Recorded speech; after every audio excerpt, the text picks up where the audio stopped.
Well, hello everyone, and welcome back to the next installment in the character discussion series for Marvel Contest of Champions. This is where I am breaking down a champion in their current iteration, explaining a little bit about how they work, and where appropriate, offering my suggestions as to where I feel that a character could be altered or tweaked to make them better and more relevant.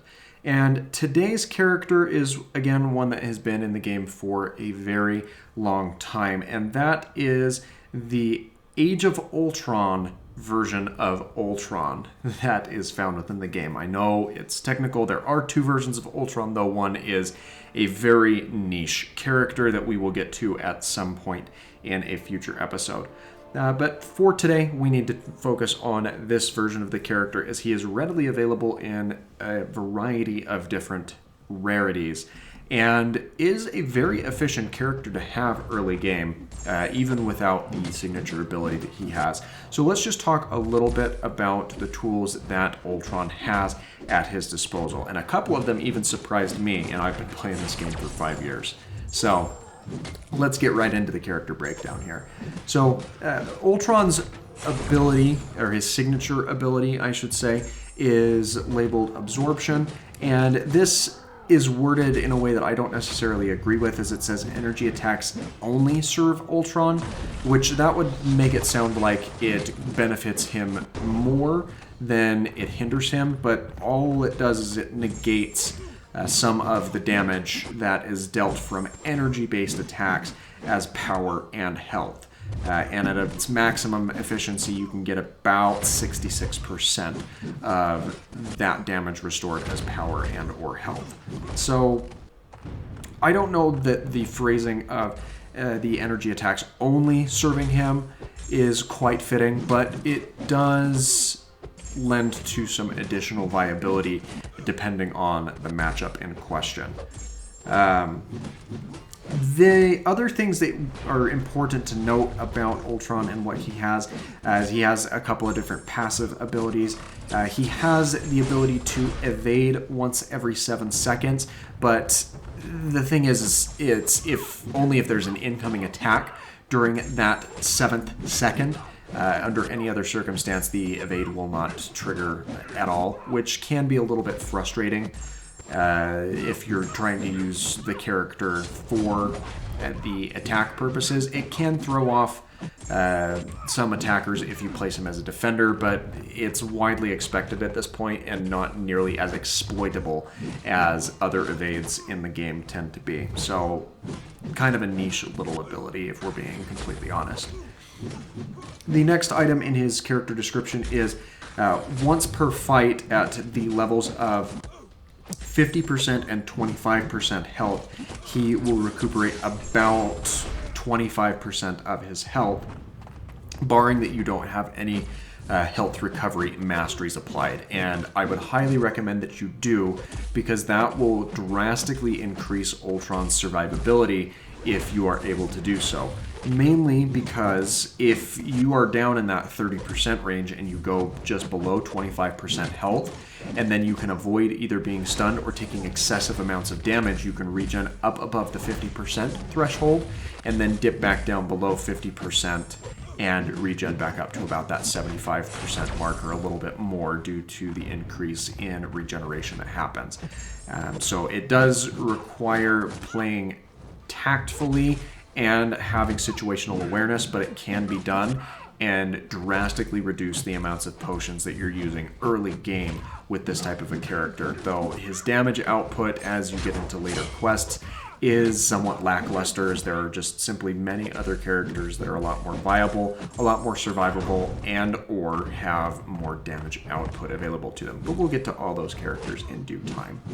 And of course, because he is a robotic champion, he has immunity to bleed and poison effects. There are other effects that can still affect him negatively, but the bleed and poison effects have no effect, and you wouldn't expect them to.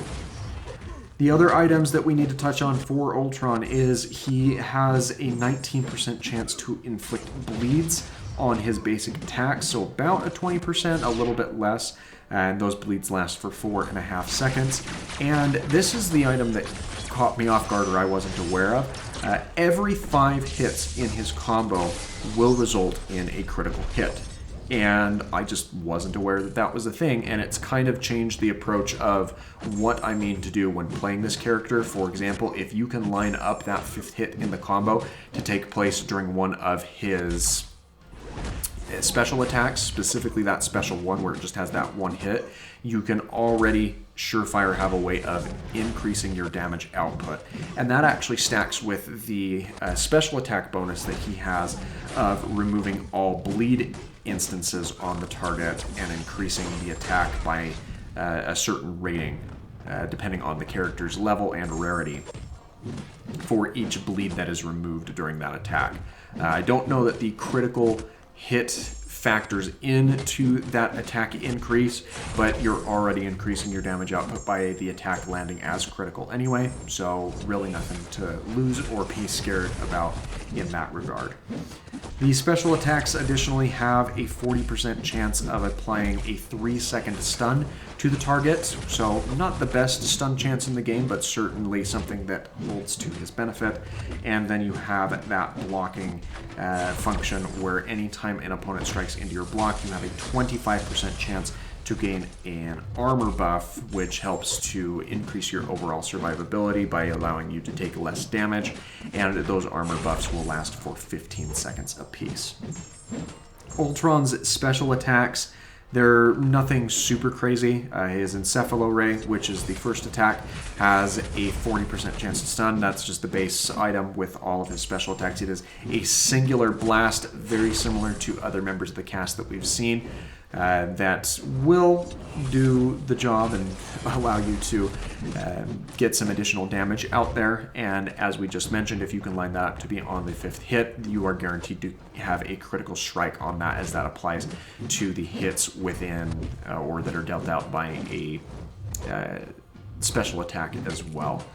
There's also the second special ability, which is attack routine 11010100. I don't speak binary, so I don't know exactly what that equates to, but the strikes involve 2 laser blasts that strike into the character, and then rushing in to close the gap with a forehand and then a backhand slap that will send the character flying backwards, and it still has that percentage chance of stunning. You then have the Eradication ability, which allows Ultron to volley in a myriad of different attacks, and it's quite a stunning animation when you've seen it once or twice, but it drags on forever if you use it routinely, and it's a very memeable special attack within a lot of the community, just with the sheer amount of time the attack takes up. I would like to see the animation reworked to the point where it's a little bit slower, or not slower, but gets over faster, is what I meant to say there. Just to make sure that you're not being pulled out of the overall immersion of the fight. And there's a lot of things that you could do with Ultron to still give that meaning and feeling of dread.